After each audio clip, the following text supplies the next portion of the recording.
نظر آتی ہے. پارٹیاں اپنی اپنی سٹینڈ پہ کھڑی ہیں, کچھ کر رہی ہیں. اگر صدیق صاحب دیکھیے, ایک طرف تو یہ کہا جا رہا ہے کہ ملک کے مفاد میں کے لیے کچھ اتحاد بھی کرنا پڑے تو ٹھیک ہے.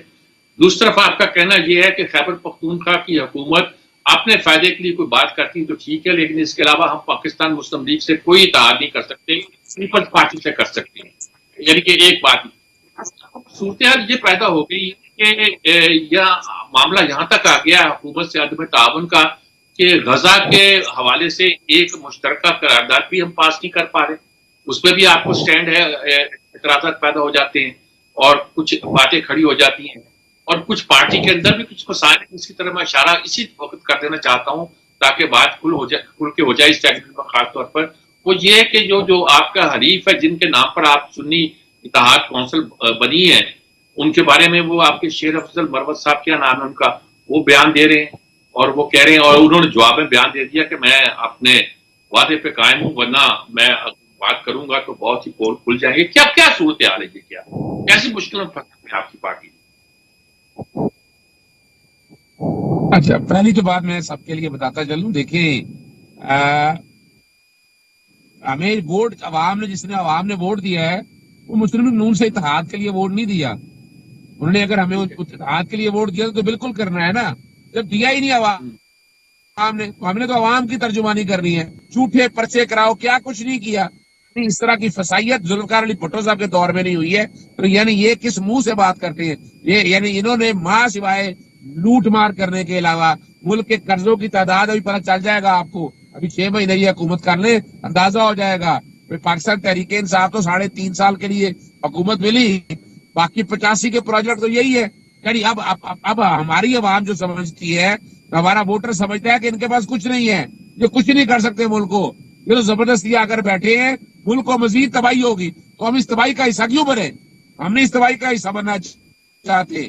ہم اپنا نقطہ جو رکھتے ہیں اسی پہ چلیں گے آگے. اگلی جو بات ہے نا کہ جہاں بیٹھ کر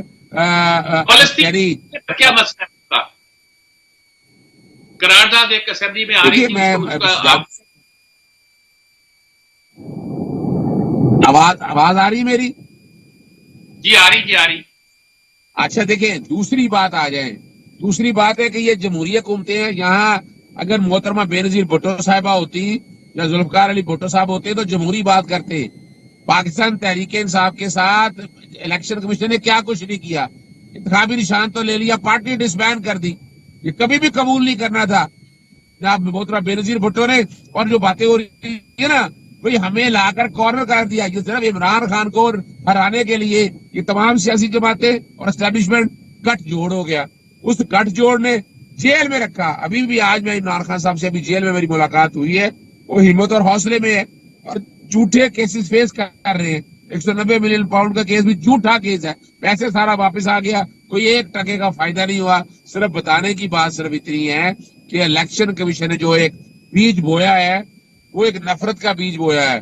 کہ آپ نے ایک پارٹی سے انتخابی نشان لے کے کیا کیا کہ اس کے یعنی ہمیں لسٹ داخل نہیں کرنے دی. لوگ کہتے ہیں کہ غلطی کی ہماری, کوئی غلطی نہیں تھی ہماری, ہمیں لسٹ داخل نہیں کرنے دی گئی.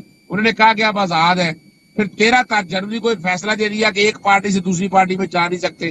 ہم نے ٹھیک ہے, ہم نے اس وقت نظریاتی پاکستان تحریک انصاف کے ساتھ ایک اتحاد کیا, لیکن کیا الیکشن کمیشن نے پابندیاں لگا دی. لاہور ہائی کورٹ گئے, انہوں نے کہا کہ ہمیں پارٹی کے طور پر الیکشن لڑنے دیں. الیکشن کمیشن نے کہا نہیں, آپ پارٹی کے طور پر الیکشن ہی لڑ سکتے. پھر اس کے بعد مخصوص قسطوں کی باری آئی کہ لسٹ لینا ہے. اب اس کے لیے ہم نے کسی نہ کسی پارٹی سے اتحاد تو کرنا تھا. اب یہ سوال یہ نہیں ہے, سوال بڑی سمپل سی بات, وہ کہہ رہے ہیں کہ اتحاد ہی نہیں ہو سکتا تھا. آپ اکثر تحریک انصاف نے الیکشن ہی لڑا, لسٹ نہیں تھی. پھر لسٹ تو دینے کی کوشش کرتے رہے, لسٹ لی نہیں انہوں نے.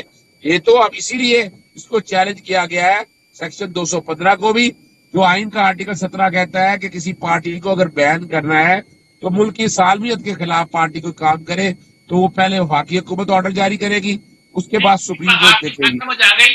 آپ اپنے اس پوائنٹ آف ویو پہ قائم ہے کہ ہمیں کوئی بات چیت ان سے نہیں کرنی چاہیے, نہ ہو سکتی ہے.